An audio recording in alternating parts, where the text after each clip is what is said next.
रणवीर भी है हमारे सहयोगी हमारे साथ। रणवीर,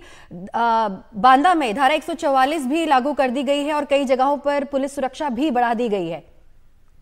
एक अपडेट दे दूं इससे पहले, सुरक्षा बढ़ाई गई है लेकिन ऑफिशियल स्टेटमेंट आ गया है ईएमओ की तरफ से, जो कि आरडीएमए दुर्गावती मेडिकल कॉलेज के जो सुपरिंटेंडेंट है उनकी तरफ से, और उसमें साफ कहा गया है कि 8:25 पे मुख्तार अंसारी को लाया गया। 63 साल उम्र थी और इसमें जो है आकस्मिक तौर पर उल्टी की शिकायत और बेहोशी की हालत में लाया गया था और मरीज को 9 डॉक्टरों की टीम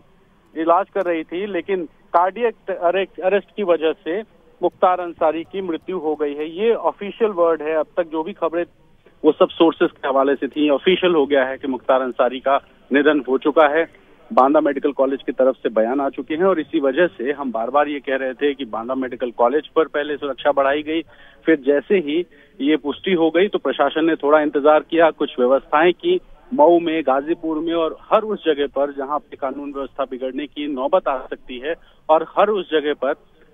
जो तैनाती है सुरक्षा कर्मियों की वो बढ़ाई गई है। एलआईयू को एक्टिवेट किया गया है और साथ ही कोशिश ये है कि हर जगह पर जहां भी लोग हालात बिगाड़ सकते हैं, जहां कानून व्यवस्था की स्थिति बिगाड़ सकते हैं, ऐसे लोगों को चिन्हित किया जाए। और कल मुख्तार अंसारी का पोस्टमार्टम कराया जाएगा, क्योंकि लगातार वकीलों और परिवार की तरफ से ये आरोप लगाए गए थे कि मुख्तार अंसारी को स्लो पॉइजन दिया गया है, और इस वजह से कल बांदा में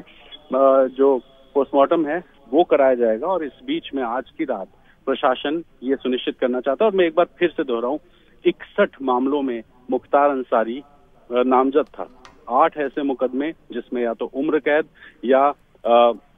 10 साल या 7 साल इस तरह की सजाएं हुई थी, और बाकी सारे मामले विचाराधीन थे। और आज से लगभग 2-2.5 साल पहले मुख्तार अंसारी पर एक भी मुकदमा ऐसा नहीं था जिसमें दोष सिद्धि हुई हो, लेकिन लगातार योगी आदित्यनाथ सरकार की तरफ से जो पैरवी की गई थी उसकी वजह से मुख्तार अंसारी को दोषी करार दिया गया 8 मुकदमों में, और इस वजह से वो विचाराधीन नहीं बल्कि आरोप सिद्ध कैदी था। और इसके बाद अब मुख्तार अंसारी जिसका निधन हो चुका है, ये एक इसलिए बड़ी बात हो जाती है कि 3 दिन पहले जब तबीयत बिगड़ी थी तब भी परिवार ने आरोप लगाया था, लेकिन तब अफजाल अंसारी मेडिकल कॉलेज से बाहर आके उन्होंने बताया था कि मुख्तार अंसारी होश में थे, बात कर रहे थे, और उसके बाद वो मिल करके चले गए। बाकी परिवार के सदस्य भी आए थे, लेकिन हालात को देखते हुए प्रशासन ने मिलने नहीं दिया था। अब जब तबीयत ठीक हुई मुख्तार अंसारी को वापस जेल भेजा गया, लेकिन आज जब तबीयत बिगड़ी है तो प्रशासन ने आनन फानन में मुख्तार को मेडिकल कॉलेज शिफ्ट किया, वहां इलाज शुरू हुआ, और इलाज के बाद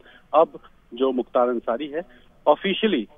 ये घोषित हो चुका है कि मुख्तार अंसारी अब इस दुनिया में नहीं है। तो ये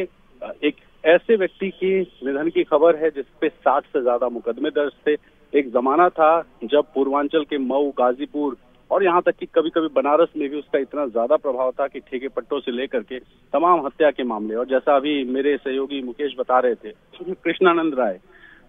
राय की हत्या, इस मामले में सीधे सीधे आरोप लगा था मुख्तार पर। इसके बाद तमाम ऐसे मुकदमे जिसमें रुंगटा अपहरण केस था जो बनारस का, कई ऐसे ठेकेदारी से जुड़े हुए मामले थे जिन मामलों में मुख्तार अंसारी का सीधे सीधे नाम आ रहा था, वो सारे मामले कोर्ट में गए, लेकिन कई बार सिद्ध नहीं हो चुके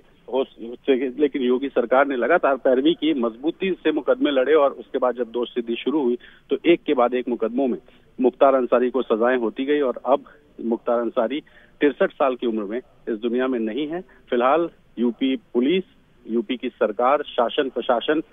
सिर्फ इस बात को लेकर के चिंतित है कि कहीं कोई स्थिति ना बिगड़े, चाहे मऊ हो, चाहे गाजीपुर हो, या आसपास के पूर्वांचल के जिले हों, या कई ऐसे इलाके जहां मुख्तार अंसारी के समर्थक हैं, उन इलाकों में हर उस व्यक्ति की निगरानी की जा रही है जो माहौल बिगाड़ सकता है।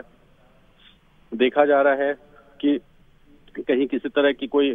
ऐसी हरकत तो नहीं हो रही है जो माहौल बिगाड़ने का काम कर सकती है। तो एलआईयू काम कर रहा है, पैरामिलिट्रीज को लगाया गया है, यूपी पुलिस को लगाया गया, और खुद मुख्यमंत्री योगी आदित्यनाथ इस पूरे मामले में अधिकारियों से जानकारी ले रहे हैं। डीजीपी प्रशांत कुमार, इसके अलावा चीफ सेक्रेटरी, प्रमुख सचिव और तमाम जो बड़े अधिकारी हैं, जो अलग अलग जोन के एडीजी हैं, आईजी हैं या जिलों के कप्तान हैं, उन सबसे इस बात की जानकारी ली जा रही है, और ये कहा जा रहा है कि किसी तरह की कोई कानून व्यवस्था की स्थिति ना बिगड़े, ये सुनिश्चित करना प्रशासन का काम है, और उसको लेकर के लगातार कोशिशें हो रही हैं। और इसी वजह से ऑफिशियल स्टेटमेंट आने में थोड़ा टाइम लगा। डेथ हो चुकी थी, लेकिन एक जिम्मेदार चैनल होने की वजह से हमने थोड़ा लेट दिखाया, जानबूझ के जानकारी पहले आ चुकी थी एनडीटीवी को कि मुख्तार अंसारी की डेथ हो चुकी है, लेकिन चूंकि प्रशासन कई ऐसी चीजें होती हैं जिसको लेकर के डीले करता है ऑफिशियल जानकारी देने में, और इसी वजह से हमने भी थोड़ा डीले करके लेकिन पुख्ता खबर दी कि मुख्तार अंसारी अब इस दुनिया में नहीं है और कार्डियक अरेस्ट की वजह से मुख्तार अंसारी की डेथ हो चुकी है। जी।